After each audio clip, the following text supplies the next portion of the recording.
স্বাধীনতাৰ সময়ত দেশখন দুখণ্ডিত কৰোঁতে কথাবোৰ ভাবিব লাগিছিল।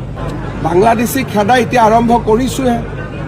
ডেইলিটো 30 জনকৈ খেদি আছো, সদায়তো মোৰ টুইটাৰত পায়ে আছে।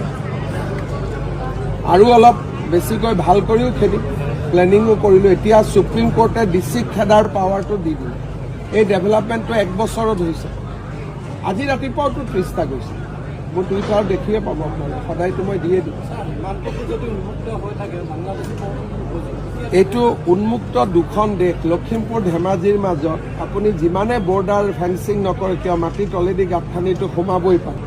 সেইটো দুৰ্ভাগ্য বুলিয়ে স্বাধীনতাৰ সময়ত দেশখন দুখণ্ডিত কৰোঁতে কথাবোৰ ভাবিব লাগিছিল যে দেশখন দ্বিখণ্ডিত কৰিলে এনেকৈ পাকিস্তান বাংলাদেশৰ পৰা মানুহ আহি আহি ভাৰতখনো এদিন নোহোৱা কৰিলে।